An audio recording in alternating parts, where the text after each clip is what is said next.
Crypto market पिछले कुछ वक्त से बड़ी बुरी हालत ऐसे है कि भाई बात करते हो बड़ा बुरा लगता है आजकल तो, कि कहाँ से कहाँ गई, क्या चल रहा है। हर तरफ ह्यूज सेल ऑफ चल रहा है, आप जानते हो, जो रुकने का नाम नहीं ले रहा है। एंड आपके लिए इस वक्त इंपॉर्टेंट बात यह है कि आगे फ्यूचर में भी ये ट्रेंड जो है वो ऐसे ही बना रह सकता है।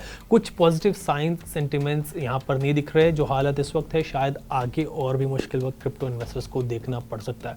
वैसे आपको डराने के लिए या फिर फियर मॉन्गरिंग करने के लिए वीडियो नहीं बनाया, ऐसा मत सोचना, बल्कि आज आपसे बात करनी है बिटकॉइन और क्रिप्टो मार्केट के बारे में आ रहे प्रेडिक्शंस की। क्रिप्टो एक्सपर्ट्स जो हैं, जो बड़े इन्वेस्टर्स हैं, मार्केट के बारे में क्या सोच रहे हैं, बिटकॉइन के बारे में क्या सोच रहे हैं, आगे क्या देख रहे हैं, ये जानेंगे। ये बियर मार्केट बिटकॉइन और दूसरे क्रिप्टोज को कहाँ तक ले जा सकती है, इस पर बात करेंगे। और आपने जो पिछले कुछ वीडियोस के कमेंट सेक्शन में कुछ क्वेश्चंस किए थे इससे रिलेटेड, उसका भी आपको आज डिटेल जवाब दे रहा हूँ।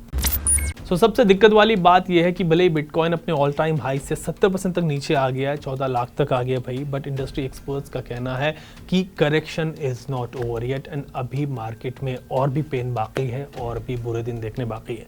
यूएस के बिलियनर इन्वेस्टर जेफरी गनलॉक का कहना है कि इवन दो बिटकॉइन इतना नीचे स्लिप कर गया, नीचे आ गया, बट क्रिप्टो मार्केट में वो भी कोई भी ऑप्टिमिस्टिक डेवलपमेंट इस वक्त नहीं देख रहे, सिचुएशन नहीं देख रहे, यानी दिक्कत जो है वो और बढ़ने वाली है। वैसे जब बिटकॉइन ने $30,000 का सपोर्ट तोड़ दिया था तो एक sharp and rapid fall expect किया ही जा रहा था कि $20,000 भी अब नहीं रह गया, वहाँ भी आएगा, एंड हुआ भी बिल्कुल ऐसा ही। एंड गनलॉक ने CNBC को एक इंटरव्यू में ये भी कहा कि ही वोंट बी शॉक्ड और सरप्राइज्ड अगर यहाँ से बिटकॉइन और नीचे स्लिप हो जाए और $10,000 तक पहुँच जाए, मतलब INR में देखेंगे तो 8 लाख तक पहुँच जाए। अभी इस वक्त 16 लाख पर है, मतलब इंडस्ट्री एक्सपर्ट्स जो हैं वो 50% तक का और डाउनफॉल प्रिडिक्ट कर रहे हैं इस वक्त। आई एम नॉट सेइंग कि ऐसा होगा, यहाँ से बिटकॉइन इतना नीचे जाएगा, बट आपको ये बता रहा हूँ कि मार्केट की कितनी बुरी हालत है, एक्सपर्ट्स जो है वो क्या मतलब प्रेडिक्ट कर रहे हैं। इसके अलावा फॉर्मर बिटमेक्स CEO आर्थर हाइस का भी यही कहना है कि आगे शॉर्ट टर्म में क्रिप्टो मार्केट में हम और ज़्यादा फोर्स्ड सेलिंग देख सकते हैं, बिकॉज ग्लोबल आउटलुक जो है वो नेगेटिव है, सेंटिमेंट्स जो है वो पूरी तरह से नेगेटिव है। इस साल के शुरू में लोग प्रेडिक्ट कर रहे थे कि बिटकॉइन $100,000 तक पहुँच जाएगा, बट अब बात हो रही है $10,000 की, मतलब कहाँ से कहाँ आ गए। वैसे US इन्फ्लेशन रेट्स, फेड की policy, Russia Ukraine war and equity market का जो क्रैश है, सब कुछ एक साथ चल रहा है और क्रिप्टो मार्केट पर इसका सबसे ज़्यादा असर पड़ रहा है। 2018 वाले दिन जो है वो याद आने लगे भाई हमें, तो जब बिटकॉइन $19,000 से $3,000 पे आ गया था, मतलब 80% तक गिर गया था एक साल के अंदर। And the history is getting repeated again this year unfortunately. वैसे अनकट पर जितने भी एक्सपर्ट्स से मैंने बात की, आपने सुना, उनका यही कहना है कि भाई शॉर्ट टर्म में क्रिप्टो हद से ज़्यादा वोलेटाइल है। अगर आपको मार्केट में आना है, क्रिप्टो मार्केट में, तो लॉन्ग टर्म पर्सपेक्टिव रखें आप। यहाँ पे 4 से 5 साल का टाइम फ्रेम होना चाहिए and don't invest more than 5 to 6% of your capital in crypto currency, and उस अमाउंट को भी आप डाइवर्सिफाई करें, सब कुछ एक ही जगह एक ही कॉइन में मतलब इन्वेस्ट ना कर दें।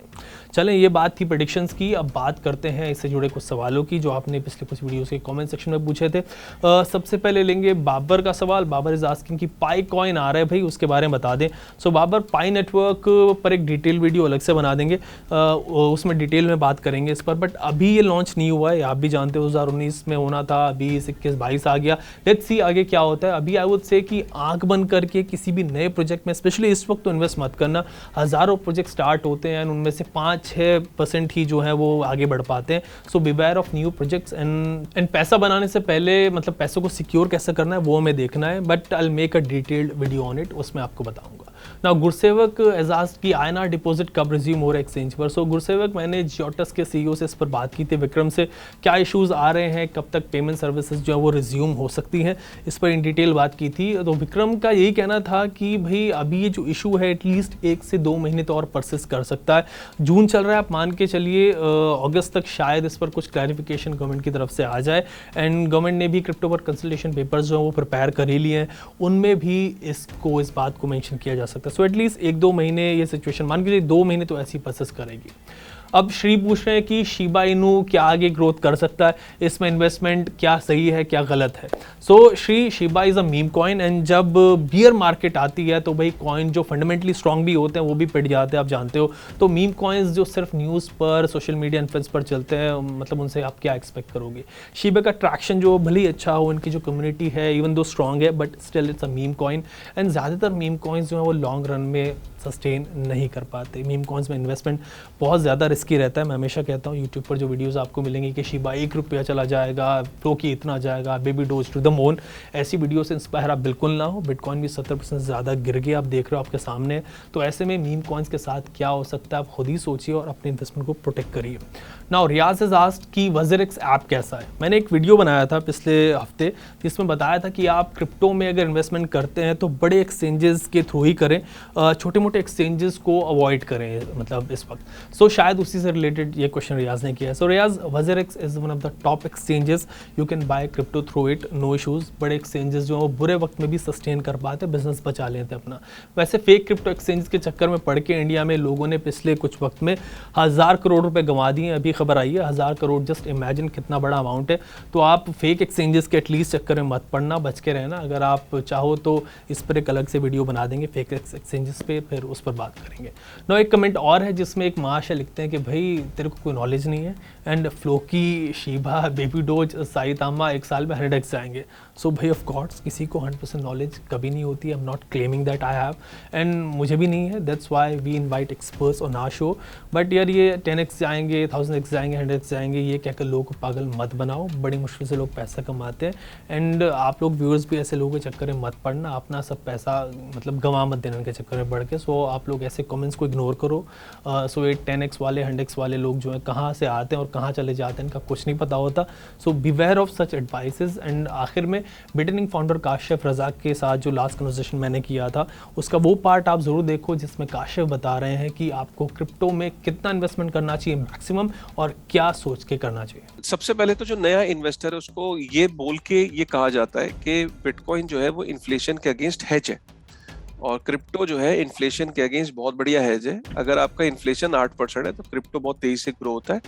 तो ये देखिए शॉर्ट टर्म में कुछ भी नहीं होता है। आपको अगर ये किसी ने बोल के बताया है तो और आप ये सोच रहे हो कि मैंने परसों पैसे लगाए और अभी 6 महीने बाद कुछ हो जाए, ऐसा कुछ भी नहीं होता है। वॉलेटाइल है, क्रिप्टो ज्यादा वॉलेटाइल है स्टॉक मार्केट के कंपैरिजन में। स्टॉक मार्केट एक बहुत बड़ा मार्केट कैप है वहां पे, यहाँ पे तो सिर्फ $3 ट्रिलियन का मार्केट कैप है। अगर मैं ग्लोबली बताऊं, अकेला जो माइक्रोसॉफ्ट, एप्पल, गूगल, ये 2-2 ट्रिलियन की कंपनीज है। तो 2 ट्रिलियन की एक कंपनी के मुकाबले आपका क्रिप्टो इज ओनली 3 ट्रिलियन। तो इससे क्या साबित होता है कि अभी कम लोग हैं, मतलब पूरे दुनिया में 221 मिलियन लोग ही हैं क्रिप्टो में।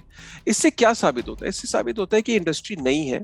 अगर आपको यहाँ पे ये बोल के भेजा गया है, किसी ने एडवाइस किया है कि इसमें लगा दे और ऐसा हो जाएगा, मैं आपको बताऊं तो आपको कम से कम यहाँ पे 3 से 4 साल की आउटलुक के साथ एंटर करना चाहिए और कभी भी एक साथ पैसा नहीं लगाना चाहिए। कभी भी आपको इतना पैसा नहीं लगाना चाहिए जो आपको अगले 6 महीने में जरूरत पड़ सकती है। कई लोगों को फीस जमा करनी होती है, कई लोगों के घर में शादी होती है, कई लोगों के घर में इलाज चल रहा होता है। वो क्या करते हैं, स्पेयर कैश को क्रिप्टो में डाल देते हैं। ऐसी बहुत कहानियां हमने सुनी है। ऐसा गलती कभी मत करिए। क्रिप्टो के अंदर वो पैसा डालिए जो आपको खोने का डर ना हो, क्योंकि कई बार यहाँ पे बहुत सारे क्रिप्टो जीरो भी हो जाते हैं। क्योंकि अगर आपने गलत क्रिप्टो में लगा दिया तो यहाँ जीरो भी हो जाता है। बहुत रिस्की फील्ड है, इस रिस्क को पहचानिए। यहाँ पे अगर बहुत अच्छी स्टोरीज भी हैं, सक्सेसफुल स्टोरीज भी हैं, उनसे ज्यादा लॉस की स्टोरीज है। लॉस की स्टोरीज को पढ़ना शुरू करें। यहाँ पे हमेशा मैं आपको सतर्कता के बरतिए। हमेशा आपको उतना ही पैसा इन्वेस्ट करना चाहिए जितना आपको खोने का डर ना हो। आप अपने पोर्टफोलियो को बेसिकली डाइवर्सिफाई करने के लिए इस इंडस्ट्री में आए हैं। ये इंडस्ट्री अभी नहीं है, हाँ आने वाले टाइम में बहुत बड़ी हो जाएगी, और लेकिन उसमें वक्त लगेगा, रातों रात कुछ नहीं होगा। तो इसलिए मेरी गुजारिश है नए इन्वेस्टर से और या जो ऑलरेडी है इसमें, कि उतना पैसा मत लगाइए जितना आपको सर्वाइवल के लिए जरूरी है। कई बार लोग ये सोचते ही नहीं और सारा पैसा अपना इसके अंदर लगा देते हैं। इंपॉर्टेंट बात यहाँ पे ये है कि कुछ प्रोजेक्ट्स ऐसे हैं जिनके अंदर कुछ भी डेवलपमेंट नहीं होती है, वो सिर्फ आपके मार्केट के अंदर दिख रहे होते हैं। इसको इस तरीके से समझिए कि कोई शेयर है वो स्टॉक एक्सचेंज पे दिख तो रहा है, लेकिन उनकी जो प्रेमाइसिस है वहां ना तो एनुअल जनरल मीटिंग होती है, उनके कारखाने के बाहर एक चौकीदार बैठा है। जब उस चौकीदार को बोलो कि यार ये अंदर कारखाना दिखा, तो अंदर बत्ती गुल है क्योंकि उन्होंने बिजली का बिल ही नहीं जमा किया, ठीक है। और बाहर से तो आपको दिख रहा है कि फैक्ट्री है, लेकिन जब आप अंदर जाते हो तो एक चौकीदार बैठा है और अंदर एक अकाउंटेंट बैठा है। अकाउंटेंट जो है वो इसलिए बैठा है कि यार कोई हिसाब किताब देना है, वरना काम कुछ नहीं हो रहा है। तो सिमिलरली इन प्रोजेक्ट्स के अंदर भी ऐसा कई बार होता है कि दिख तो रहे हैं लेकिन उनका आप चेक कर सकते हो, जैसे गिट हब है, गिट हब पे जाके आप देख सकते हो कि कुछ कोडिंग पे काम हो रहा है कि नहीं हो रहा, कुछ प्रोजेक्ट पे काम, उनके ट्विटर पे जाके देख सकते हो, उनके टेलीग्राम पे जाके देख सकते हो, उनके और डेप्थ में जाके आप चेक कर सकते हो कि काम हो रहा है कि नहीं हो रहा। और वहां से आपको अंदाजा लग जाता है कि अच्छा इस प्रोजेक्ट में कुछ ज्यादा हलचल नहीं हो रही, कोई मीडिया कवरेज भी नहीं हो रही, कोई नई अनाउंसमेंट नहीं हो रही, कोई नया प्रोडक्ट नहीं आ रहा, वहां से आप आंकलन लगा सकते हो। तो इसलिए मैं कहता हूं कि एनर्जी तो बहुत सारे प्रोजेक्ट लेके आते हैं शुरू में, हम ये कर देंगे, हम वो कर देंगे, लेकिन इन्वेस्टर्स को ये जानना बहुत जरूरी है कि काफी सारे प्रोजेक्ट्स एक दूसरे की कॉपी हैं। तो आपको ये ध्यान देना जरूरी होता है कि जो इसमें लीडर है, जो लीड कर रहा है, जिसके ऊपर ट्रैक्शन है, जो सेफ है, जो बहुत कुछ सालों से एग्जिस्ट करता है, जिसके ऊपर लिंडी इफेक्ट है। लिंडी इफेक्ट का मतलब होता है कि अगर एबीपी 15 साल से ये न्यूज चैनल चल रहा है तो एक आकलन लगाया जा सकता है कि हाँ ये अगले 15 साल और चलेगा, क्योंकि इसके पीछे नेटवर्क इफेक्ट है, इसके ऊपर प्रूफ ऑफ वर्क है, एबीपी के पास नाम है, एंकर है, टीम है, इनकी पीआर अच्छी है। तो हाँ, लेकिन अगर कोई नया न्यूज चैनल आए और वो बोले मैं हूं कल का एबीपी, आप विश्वास करोगे? आप नहीं करोगे। सिमिलरली आपको ये देखना है कि मेरे जो प्रोजेक्ट्स है उसमें कौन सा वो प्रोजेक्ट है जिसने लीड किया था और जिसके ऊपर नेटवर्क इफेक्ट है। तो ये इंपॉर्टेंट है इस तरीके से चीजों को देखना।